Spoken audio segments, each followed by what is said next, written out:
வாழ்க வளமுடன். நன்றியம்மா, ஆரம்பிக்கலாம். ஆ.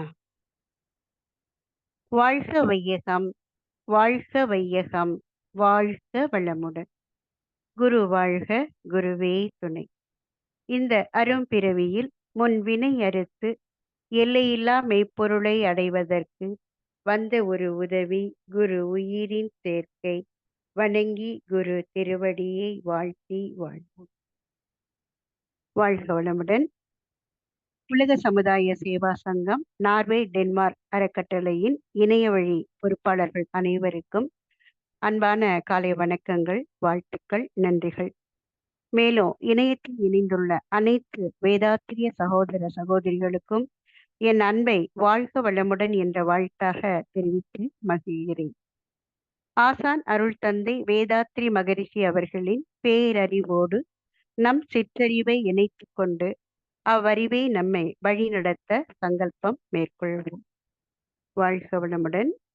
இந்த நிகழ்வை ஒருங்கிணைத்து நடத்தி கொண்டிருக்கும் அருள்நிதி பகீரதி அம்மா அவர்களுக்கும், ஆழமான ஒரு தவத்தை அருமையாக நடத்தி கொடுத்த அருள்நிதி நேசமலர் அம்மா அவர்களுக்கும் இந்த இடத்துல ஒரு விஷயம் சொல்ல விரும்புகிறேன். அகத்தவத்தில் என் மனதை உயிர் மீது வைத்தேன், அலை விரைவு குறைந்து மனம் நிலைத்து அறிவாச்சுன்னு சுவாமி சொல்லுவாங்க. அதுக்கேற்ற மாதிரி அம்மா அருமையா நடத்தி கொடுத்தாங்க. அதுக்கு ஒரு ஸ்பெஷல் தேங்க்ஸ் நேசமலர் அம்மா அவர்களுக்கும். அதே போல வாழ்த்துறை நன்றி உரை கூற இருக்கும் அருள்நிதி சுகந்தி அம்மா அவர்களுக்கும், உலக நல வாழ்த்து பாட இருக்கும் அருட்செல்வி பத்மினி அம்மா அவர்களுக்கும் வணக்கங்களையும் நன்றிகளையும் வாழ்த்துக்களையும் தெரிவித்துக் கொள்கிறேன். வாழ்க வளமுடன்.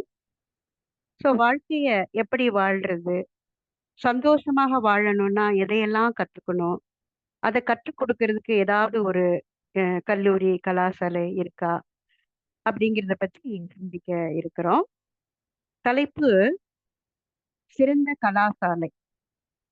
கலாசாலை என்ற பெயருடைய விளக்கத்தையும், எது சிறந்த கலாசாலை, எவ்வாறு என்றோ சிந்திப்போம். அதை ரெண்டா பிரிச்சுக்கலாம். கலா கூட்டல் சாலை, கலாசாலை. பொதுவா சாலைனாலே நிலத்துல இருக்கிற இடங்களை இணைக்கிற வழி அப்படின்னு பொருள் சொல்லுவோம். அது போல அறியாமை என்ற இருளை அகற்றும் வழி கலாசாலை. அதற்கான கல்வியை தருவதுதான் கலாசாலை. கல்வி என்றாலே கல்லுதல் அப்படின்னு ஒரு பொருள் சொல்லுவாங்க. அதாவது அறியாமையை கல்வி, அதாவது களைந்து அறிவு விளக்கத்தை ஏற்றுதான் கல்வி. அதைத்தான் கலாசாலை என்றோ, அந்த கல்வியை கொடுக்கக்கூடிய இடங்களைத்தான் கல்லூரி என்றும் கலாசாலை என்றும் பள்ளி என்றும் பல்கலைக்கழகம் என்றும் யூனிவர்சிட்டி என்றும் கோருகிறோம். இப்ப கலாசாலை என்பது உயர் கல்வியை கொடுக்கக்கூடிய, ஆய்வை மேற்கொள்ளக்கூடிய ஒரு நிறுவனமாகவோ சொல்றோம். பல்வேறு துறைகள்ல பட்ட படிப்பையும் பட்ட மேற்படிப்பையும் இவை வழங்குகின்றன. எதெல்லாம் கொடுக்குது அப்படிங்கிறத நம்ம குறும்படத்துல சொன்ன மாதிரி மருத்துவம், சட்டம், பொறியியல், அறிவியல், கலை உட்பட பல துறைகளில் அறிவு பெற நம்முடைய பல்கலைக்கழகங்கள் உதவுகின்றன. இவையெல்லாம் உலகியல் கல்வியை கற்பிக்கும் கலாசாலைகள். இவற்றை விட ஒரு சிறந்த கலாசாலை உள்ளதா? அருள் தந்தை அதை பற்றி என்ன சொல்றாங்க பார்க்கலாம். அமெரிக்க பல்கலைக்கழகம் ஒரு பல்கலைக்கழகத்துல சுவாமிஜி உரை நிகழ்த்துறாங்க. அந்த உரைக்கு பின்னாடி கேள்வி பதில் நிகழ்ச்சி நடக்குது. பல துறைகளை சேர்ந்த அறிஞர்களும் அவங்க துறை பற்றி கேட்ட கேள்விக்கெல்லாம் சுவாமிஜி மனம் நிறைவு பெறும்படி பதில் சொன்னாங்களாம். ஆச்சரியப்பட்ட ஒரு விஞ்ஞானி Swamiji which university you have ஸ்டடீடுன்னு கேட்டாராம். அதற்கு Swamiji I have studied in the city of universe என்று பதில் சொன்னாங்களாம். அதாவது நான் பிரபஞ்சத்தில் இருந்தே எல்லாவற்றையும் படித்துக் கொள்கிறேன் அப்படின்னு சொல்லி சொன்னாங்களா. எந்த யூனிவர்சிட்டிக்கும் போல, ஆனா யூனிவர்ஸ் என்ற சிட்டில இருந்து எல்லாத்தையும் நான் படித்தேன் அப்படின்னு சுவாமி சொன்னாங்களாம். அந்த யூனிவர்ஸ்ல சுவாமிஜி பெற்றதை தான் வேதாத்திரிய கல்வியாக நமக்கு கொடுத்திருக்காங்க. அது இன்னைக்கு பல பல்கலைக்கழகங்களும் பாடங்களாக கற்றுத்தருகின்றன. அந்த வேதாத்திரிய கல்வியை தரும் நம் உலக சமுதாய சேவா சங்கம்தான் ஒரு சிறந்த கலாசாலையாகும். அதாவது பல்கலைக்கழகமாகும். அதாவது பெஸ்ட் ஸ்கூல். இங்க என்ன படிக்கிறோம்? அப்படின்னு பார்த்தா நம்ம உடலை பத்தி, நம்ம உயிரை பத்தி, நம்ம மனதை பத்தி, அறிவை பத்தி, ஜீவகாந்தத்தை பத்தி, வான்காந்தத்தை பத்தி, வாழ்க்கையை பற்றி, இன்ப துன்ப உணர்வுகளை பற்றி, எல்லாவற்றுக்கும் மேலாக தெய்வ நிலைய பற்றியும் கற்றுக்கொள்கிறோம். சுவாமிஜியே இத ஒரு பாடல்ல சொல்லுவாங்க. உலகமே ஒரு பெரிய பழைய பள்ளி அப்படின்னு சொல்லுவாங்க. உலகமே ஒரு பெரிய ஓல்டு ஸ்கூல். ஸோ இங்க என்ன நடக்குது நமக்குன்னா, ஒவ்வொருவருக்கும் தினம் புதிய பாடம். பழைய பள்ளிக்கூடமா இருந்தா கூட தினம் தினம் எல்லாரும் புதுசா பாடம் கத்துக்கிறோம். பல கலைகள் கற்றோருக்கும் பாமரருக்கும் பகிர்ந்து தரும் இன்பம் துன்பம் என்னும் பரிசு. எவ்வளோ கலைகள் கற்றாலும் கல்வி அறிவு இல்லாத பாமரரா இருந்தா கூட அவங்களுக்கும் என்ன பரிசு தருதா? இன்பம் துன்பம் அப்படிங்கிற 2 பரிசு இந்த பழைய பள்ளி தருது அப்படின்னு சொல்லி இந்த பாடல்ல சொல்றாங்க. இப்ப இன்பம் துன்பம் அப்படிங்கிறதுக்கு விளக்கமா கூட சுவாமிஜி ஒரு பாடல் சொல்வாங்க. இன்பம் தான் எங்கேயுமே இயற்கையிலே எதிலும் என்றும் எங்கும் நிறைந்துள்ளது அப்படின்னு சொல்லுவாங்க. இயற்கையில எங்க எதுல பார்த்தாலும் இன்பம் தான் இருக்கு. அனுபவத்திற்கு அப்படிங்கும்போது நம்ம அனுபவிக்கிறோம் இல்லைங்களா? அதுக்கு இன்பத்தின் அளவு முறை மாறும்போது ஏற்படும் ஒரு பொருத்தமிலா உணர்ச்சியே தான் இன்பத்தின் மறுபெயராம் துன்பமாயும் இரண்டும் அறிவின் அலைகளாகவும் கண்டேன் அப்படின்னு சொல்லுவாங்க. இன்பம் எப்ப அளவும் முறையும் மாறும்போதோ அப்ப ஏற்படக்கூடிய ஒரு உணர்ச்சி, பொருத்தமில்லாத உணர்ச்சி தான் துன்பம் அப்படின்னு சொல்லி, 2மே என்ன அறிவினுடைய அலைகள் தான் அப்படின்னு சொல்லி கண்டேன்னு சொல்லி சுவாமிஜி சொல்றாங்க. இப்ப இன்பம் அப்படின்னாக்க தெரியும். இன்பம் மட்டும் இன்பம் அல்ல. துன்ப நீக்கமும் இன்பம் தான். அது நமக்கு தெரியறதில்ல. துன்ப நீக்கமும் எதுதான்? இன்பம் தான். உதாரணமா எளிய உதாரணம் சுவாமிஜி சொன்னதுதான். பசி வருது. அத துன்பமா உணர்றோம். உணவு சாப்பிடுறோம். அப்ப என்ன ஆகுது? இன்பம் ஆகுது. துன்பத்திலிருந்து மீட்டுக் கொள்ளும் ஒரு இதம். அதை இன்பமா தான் கொள்ளணும். 5 புலன்கள் மூலம் நம்ம எத அனுபவிச்சாலும், அது அளவோட, முறையோடு இருந்தா அது இன்பம். அளவும், முறையும் மீறும்போது தான் அது துன்பமா மாறுது. உணவு சாப்பிட்டோம், பசி நீங்கிருச்சு. இப்ப என்ன? இன்பமும் இல்ல, துன்பமும் இல்ல. அந்த இடத்துல அமைதி இருக்கிறது. இன்பமும் இல்லாம, துன்பமும் இல்லாத ஒரு நிலை தான் அமைதி நிலை. இந்த நிலைக்கு வரும்போது தான் அறிவு தன் முழுமையில இணையுது. அமைதிதான் அறிவு வளர்ச்சிக்கும், உயர்வுக்கும் ஒத்தது ஆகும். 6 அறிவு பெற்ற மனிதனுடைய நோக்கமே அறிவில முழுமை பெறணும், அமைதி பெறுவதும் தான். அமைதி பெற்றும் அறிவில முழுமை பெறலாம். அறிவில முழுமை பெற்றும் அமைதியாக இருக்கலாம். இப்போ பொருள் துறையில நம்ம எல்லாரும் நிறைய பேரும் வளர்ச்சி பெற்றிருக்கிறோம். அதே மாதிரி விஞ்ஞான அறிவுல கூட மேம்பட்டு இருக்கிறோம். ஆனா அருள் துறையில தான் நம்ம மனித குலம் பின்னடைஞ்சு இருக்கு. இன்ப துன்ப உணர்வுகள்ல சிக்கி தன்னுடைய அமைதியையும் குலைச்சு மற்றவருடைய அமைதியையும் குலைத்து குடும்பங்கள்லயும் பிணக்குகளை ஏற்படுத்துகிறது. அண்டை மாநிலத்துல அண்டை நாடுகளோட பகையும் பிணக்கும் ஏற்பட்டு கொண்டே இருக்கிறது. அணுகுண்டு போன்ற போர் கருவிகளால மனித இனத்தை அழிக்கும் அபாயமும் ஆங்காங்க ஏற்படுறத பார்க்கிறோம். இதற்கு ஒரே தீர்வு அருள் துறையில் ஆன்மீக அறிவு பெறுவது மட்டுமே. ஐக்கிய நாடுகள் சபையில அமர்ஷீல்ட் ஆடிட்டோரியத்துல சுவாமிஜி 1974வது வருடம் அமர்ஷீல்ட் ஆடிட்டோரியத்துல பேசியிருக்காங்க. என்ன என்றால் ஆஹ் அமைதிக்கு ஆன்மீக கல்வியே தான் சிறந்தது. உலக அமைதிக்கு ஆன்மீக அறிவு அவசியம் அப்படின்னு சொல்லி பேசியிருக்கிறாங்க. ஸோ இந்த ஆன்மீக அறிவை தரும் ஆன்மீக கல்வி மையம்தான் சிறந்த கலாசாலையாக திகழ முடியும். பொதுவா நம்ம கலாசாலைகள்ல கற்றுக் கொடுக்கும் கல்வி ஒரு மனிதனை ஒரு மருத்துவராகவோ, பொறியாளராகவோ, ஆசிரியராகவோ உருவாக்குது. ஆனால் மனிதனை உண்மையான மனிதனாக உருவாக்குவதில்லை. மனிதனை மெல்ல மெல்ல இயந்திரமாக்கும் கல்வியும் ஒரு கல்வியா என சுவாமி விவேகானந்தர் நெஞ்சம் கொதிச்சாரு. மனிதனுக்குள்ள உறையக்கூடிய தெய்வீகத்தை வெளிப்படுத்துறது தான் கல்வியினுடைய நோக்கமாக இருக்க வேண்டும் என்று சுவாமிஜி விவேகானந்தர் கூறுறாங்க. அதை கூறினாங்க. அதைத்தான் நம்ம அருள் தந்தை அவர்களும் கல்வியில் உயர்ந்த அருட்கல்வி இல்லை என்றால் கற்ற பெற்ற அத்தனையும் சுயநலமாம் அப்படின்னு சொல்றாங்க. மனதை தொட்டு ஆன்மாவை நெறிப்படுத்தும் அருட்கல்வி என்ற ஆன்மீக கல்விதான் சிறந்த சமுதாயத்தை உருவாக்க முடியும். அதை தருவதுதான் சிறந்த கலாசாரம். அதை கற்றுத் தருவதுதான் நம்முடைய உலக சமுதாய சேவா சங்கம். எதை தெரிந்து கொண்டோம் அப்படின்னா வாழ்க்கை இனிமையாக, இன்பமாக, மகிழ்ச்சியாக இருக்குமோ அதை கற்றுத்தருது. உயிர், மனம், அறிவு, ஜீவகாந்தம், தெய்வம் பற்றி விளக்கி உணர வைக்கிறது. எவ்வாறு என்று பார்ப்போம். உயிர் தங்கி இருக்கக்கூடிய பாத்திரம் தான் இந்த உடல்.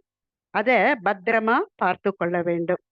அதான் உள்ளம் பெருங்கோயில் ஊன் உடம்பு ஆலயம் என்றும், உடலில் புதுப்பொருள் கண்டேன் உடலில் உத்தமன் கோவில் கொண்டான் என்று உடம்பை யான் இருந்து ஓம்புகின்றேனே என்றும் திருமூலர் சிறப்பித்து பாடுவார். நமது அருள் தந்தை அவர்களும் ஊன் உடம்பே வாகனமாம் உள் இயங்கும் ஆற்றல் உயிர் வான் கடந்த மெய்ப்பொருளே வாலறிவாம் அதுவே நான் என்று பேரின்ப கழிப்பு அப்படிங்கிற ஒரு தலைப்புல மண்ணான இவ்வரிய மாபெரிய உலகமிசை அப்படிங்கிற தொடங்குற பாடல்ல நடுவுல சொல்லுவாங்க. இந்த உடம்பு தான் வாகனம். இந்த உடம்பை இயக்குற ஆற்றல் எது அப்படின்னாக்க உயிர்.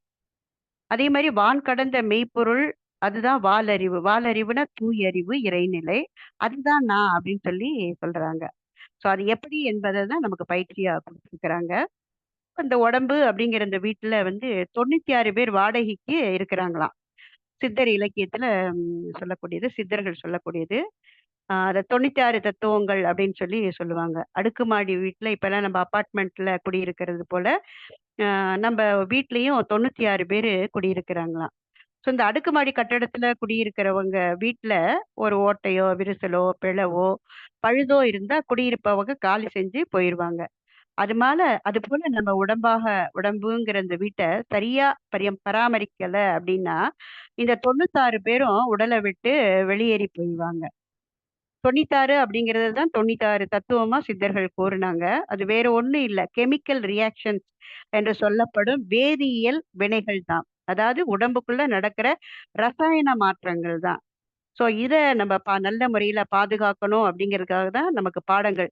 உணவுல ஒழுங்கு, அதே மாதிரி 5 அளவு முறை, அருகுண சீரமைப்பு, கூடவே எளிய முறை, எல்லா காலத்துக்கும் ஏற்ற முறையில செய்யக்கூடிய ஒரு எளிய முறை உடற்பயிற்சியும் இங்க கற்றுத்தராங்க. இந்த உயிர் உடலை எடுத்ததே எதுக்கு?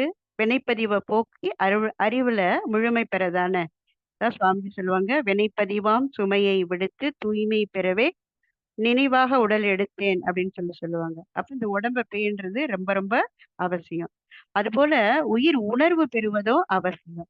இந்த உயிர் உடல்ல இருந்தும் அதை நம்ம உணரல அப்படின்னா அதை என்ன சொல்றாங்க வள்ளலார், நடந்து செல்லும் பிணம் அப்படின்னு சொல்லுவாங்க. அப்போ உயிரை நம்ம உணரோம். அதற்கு வந்த ஒரு உதவிதான் குரு உயிரோடைய சேர்க்கை.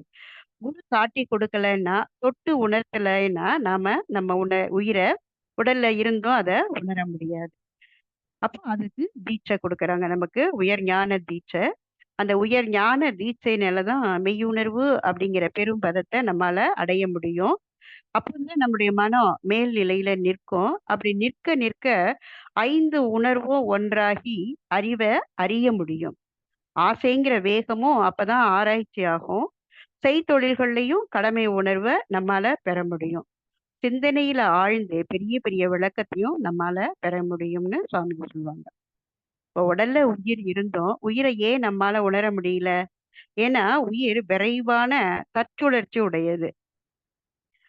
ஒளி வேகத்தை விட அந்த லைட் டிராவல் சொல்லுவாங்க இல்லையா, ஒரு வினாடிக்கு 3 லட்சம் கிலோமீட்டர். அதை விட அதிகமா விரைவா நம்ம உடம்புக்குள்ள உயிர் சுழன்று கொண்டே இருக்கிறதுனாலதான் நம்ம உயிரை நம்மால உணர முடியல. இந்த உயிர் தான் மனமாவும் இருக்கு தெரியும் நமக்கு. அப்போ அதனுடைய அலை வேகத்தை குறைக்கும் போது நம்மால உயிரை உணர முடிகிறது. அதனாலதான் மகரிஷி மனதை பற்றி சொல்லும்போது, மனதிலே உள எல்லாம் மற்றெங்கே தேடுவீர் அப்படின்னும், மனதை உயர்த்தினால் மட்டில்லாத இன்பம் அப்படின்னு சொல்லியும், மனம் அறிவான மனிதனும் தெய்வமே அப்படின்னும் பாடுவாங்க. அப்ப மனதை அறிவா மாற்றக்கூடிய கலைதான் நம்முடைய மனவளக்கலை. மனதை அறிவாக்கணும் அப்படின்னா என்ன செய்யணும்? தவம் செய்யணும். இப்ப பழைய நாலடியார் நம்ம சின்ன வயசுல ஸ்கூல்ல படிச்சிருப்போம். அதுல ஒரு பாடல், கொஞ்சம் கஷ்டமான பாடல் தான். பொருள் சொல்றேன். முதல்ல பாடலை கொஞ்சம் பார்த்துக்கலாம். பாலார் தழீஇ பல நாள் உனைக்கினும் வாலிதாம் பக்கம் இருந்தைக்கு இருந்தன்று அப்படின்னு சொல்லி முதல் 2 வரி வரும். அதாவது பாலால பல நாள் கழுவி வெயில்ல பல நாள் காய வச்சாலும் வெள்ளையா ஆகாது. எது? இருந்தைன்னா அடுப்பு கறி. இப்படி பார்க்கலாம். இருந்தைன்னா அடுப்பு கறி. அந்த அடுப்பு கறிய பாலால கழுவி கழுவி கழுவி பல நாள் வெயில்ல நல்லா சுடுற வெயில்ல சுட்டெரிக்கிற வெயில்ல காய வச்சா கூட எப்படி வராதாம்? வாலிதான் பக்கம்னா வால்னா தூய வெண்மையான அப்படின்னு அர்த்தம். வெள்ளை நிறத்துக்கு வராது. ஏன் வெள்ளை நிறத்துக்கு பக்கத்திலேயே வராதாம். அதே போல என்னதான் நம்ம படிச்சாலும் அந்த படிச்சதை நல்லா அடிச்சடிச்சு நமக்கு சொல்லிக் கொடுப்பாங்க சின்ன வயசுல எல்லாம். அப்படி படிச்சு அடிச்சடிச்சு கற்றுக் கொடுத்த அந்த படிப்பை, அதாவது நம்ம எத்தனையோ படிக்கிறோம் இல்லைங்களா, எவ்வளோ சப்ஜெக்ட்ஸ் படிக்கிறோம். அத்தனை படிப்பையும் நம்ம காதுல போட்டா கூட அது நமக்கு அறிவு உள்ள போகாதாம். அந்த படிப்பு போகுது, ஆனா அறிவு உள்ள போகாது. அப்ப அந்த அறிவு எப்ப உள்ள போகும் அப்படின்னாக்க, எந்த உடம்புக்குள்ள போகும்னாக்க, நோன்பு செய்யற உடம்புக்குள்ள தான் போகும். அதுதான் சொல்லுவாங்க. "தோலால் கடாவோய் துயினும் புகழ் ஒல்லா நோலா உடம்பிற்கு அறிவு." நோன்பு நோற்காத உடம்புல அறிவு சரியா வேலை செய்யாது. இப்ப நோன்பு அப்படிங்கிறதுக்குமே டிசிப்ளின் அப்படின்னு சொல்லிட்டும் அப்படியும் எ வே ஆஃப் லைஃப்ன்னு சொல்லுவாங்க. இன்னும் சிறப்பா தவம்னு எடுத்துக்கலாம். இப்ப தவம் செய்யலைன்னா, இந்த மாரி எத்தனையோ கலைகள்ல நம்ம பெற்ற அறிவு எல்லாம் மூளைக்குள்ள தான் நிக்கும். அதான் மண்டைக்குள்ள தான் நிக்குமே தவிர, நெஞ்சத்த தொடாது. ஆன்மாவ தொடவே தொடாது. அப்ப இந்த அறிவு எந்த உடம்புக்குள்ள போகணும் அப்படின்னாக்கா, நோன்பு நோற்கின்ற உடம்புக்குள்ள போக வேண்டும். அப்போதுதான் அது மனித சமுதாயத்துக்கு அந்த அறிவு பயன்படும். இப்ப இந்த அறிவை தான் தொல்காப்பியர் வந்து கண்ணினும் செவியினும் கின்னிதின் உணரும் உணர்வு அப்படின்னு சொல்லி சொல்றாரு. அதாவது கண்ணால பார்க்கக்கூடியதுலயும் காதால எவ்வளவோ கேட்கிறோம். அதை விட சிறப்பானது கின்னிதினா வலிமையாக உணரும் உணர்வு தான் அறிவு அப்படின்னு சொல்றாங்க. அப்ப இது இலக்கியத்துக்கு மட்டும் கூறப்பட்டது இல்ல. நம்முடைய அருள் துறைக்கு இதை எடுத்துக்கலாம். புத்தக அறிவு மெய்யறிவாக மாறணும் அப்படின்னா தவம் வேண்டும். அதை கற்றுத்தரும் கலாசாலை தான் சிறந்த கலாசாலை ஆகும். இப்ப அந்த அறிவை வந்து மெய்யறிவு, முற்றறிவு, தெய்வ நிலை, இறைநிலை, சுத்தவெளி அப்படிலாம் சுவாமிஜி சொல்றாங்க. அந்த அறிவு எல்லாம் வல்லது, எங்கும் நீக்கமற நிறைந்துள்ளது. அத உணர்ந்தவர்களால தான் அத வந்து உணர்த்த முடியும் மத்தவங்களுக்கு. அதனாலதான் என்ன ஒரு வார்த்தை சொன்னாங்க, "அதுவானால் அதுவே சொல்லும்" அப்படின்னும், "தத்துவமசி" அப்படின்னும், "அகம் பிரம்மாஸ்மி" அப்படின்னும் சொன்னாங்க. உணர்ந்தவங்க தான் அதெல்லாம் சொன்னாங்க. அப்போ நம்மளும் அத உணரணும் அப்படிங்கிறதுக்காக தான் தவத்துல நமக்கு உயிர உணர வைக்கிறாங்க. இப்ப தவத்துல உயிர் சக்திய உணர உணர புலன்கள்ல இருந்து விடுபடுறோம். புலன்கள்ல இருந்து விடுபடுறோம் அப்படின்னாக்க, அந்த புலன்கள டம்மி ஆக்குறோம். அதாவது செயல் இழக்க செய்றோம். கண்கள மூடிக்கிறோம், காதுகள எதையும் கேட்காம அடைத்துக் கொள்கிறோம். மூக்கால எதுலயும் முகரல, எதையும் தொடல, பேசல. அப்ப உயிர்ல மனம் என்ன ஆகுது? லயமாகுது. உயிர் சக்திய உணருது. அப்ப எதோட கலக்குதுன்னா, மெய்ப்பொருளோட கலந்து அப்பதான் அறிவா நம்மால மாற முடியும். அததான் body conscious to soul conscious. உடல் உணர்வுல இருந்து உயிர் உணர்வுக்கு போகணும். அதுதான் ஆன்ம தரிசனம் அப்படின்னு சொல்லுவாங்க. அப்ப எங்க இருந்து அத உணர்றோம் அப்படின்னாக்க, உயிருக்கு அப்பால இருந்து உணர்றோம் அப்படின்னு சாமி சொல்லுவாங்க. அப்ப உயிருக்கு அப்பால இருக்கிறது எது அப்படின்னா, அதுதான் சுத்தவெளி, மெய்ப்பொருள். அந்த முற்றறிவு நிலையிலிருந்து உயிர உணர்றோம். அப்படி உணரும்போது தான் என்ன தெரியுது நமக்கு? இறையே நானுமாக வந்திருக்கிறேன் அப்படிங்கிறத உணருவோம். அதுவே அறிவாக அமர்ந்து அகண்ட பேரண்ட அனைத்தையும் இயக்குறதையும் உணர முடியும். அப்ப எல்லாருக்குள்ளயும் எல்லாத்துலயும் ஊடுருவி இருப்பது எதுன்னா வெளிங்கிற அந்த அறிவு அப்படிங்கிறத ஆழ்ந்த தவத்திலையும் சிந்தனையிலையும் நம்ம உணரும் போதுதான் எல்லாரும் இறையே அப்படிங்கிற உணர்வு மேலோங்கும். அப்படி யாருக்கும் துன்பம் தர மாட்டோம். இதுதான் அன்பு. கூடவே துன்பப்படுவோருக்கு என்ன பண்ணுவோம்? என்ற வரையில நம்மால முயன்ற இயன்ற உதவிய செய்வோம். அதுதான் கருணை. அப்ப உணர்ந்தது சிவம், மலர்ந்தது அன்பு. இன்றைய விஞ்ஞான காலத்துல இத காந்த தத்துவத்தின் மூலம் எல்லாருக்கும் உணர்த்தி விடணும் அப்படின்னு சாமி சொல்றாங்க.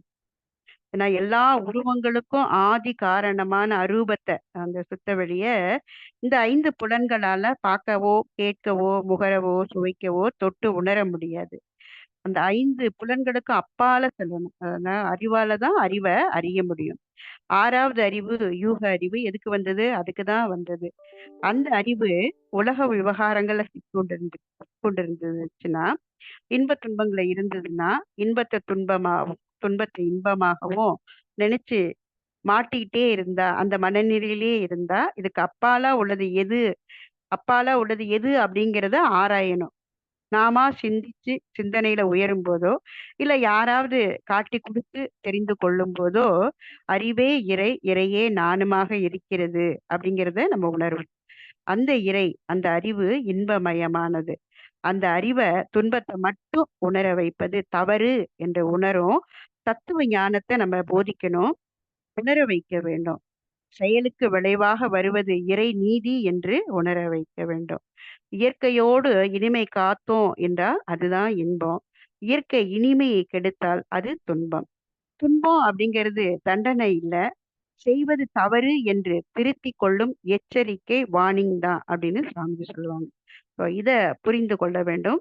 இந்த செயல் விளைவு தத்துவத்தை, அறிவை தருவதுதான் நம்மளுடைய கலாசாலை. வேற எந்த கலாசாலையும் தராத பாடங்களை தருவதுதான் நம்மளுடைய உலக சமுதாய சேவா சங்கம் என்ற கலாசாலை. இதனுடைய நோக்கம் உலக அமைதி, எடுத்துக்கொண்ட துறை ஆன்மீகம், அருள் விளக்கம். இதனுடைய செயல்முறை தொண்டு. ஸோ தொண்டாற்றி இன்பம் காண்போம் என்று கூறி அற்புதமான இந்த வாய்ப்பினை அளித்த நார்வே டென்மார்க் மனவளக்கலை மன்றத்திற்கு நன்றியை கூறி நிறைவு செய்து கொள்கிறேன். வாழ்க வளமுடன். வையமெல்லாம் வாழட்டும், வாழ்க்கை வளம் காத்தினீராய் வளரட்டும் மெய்யறிவு, வாழ்க்கை இன்பம் துய்த்தலிலே உய்ய மெய்ப்பொருள் நாட்டம், உலகெங்கும் மக்களிடம் ஓங்குக மேலோங்குக, நம் உள்ளமெல்லாம் ஒன்றுபட. வாழ்க வளமுடன். நன்றி அம்மா.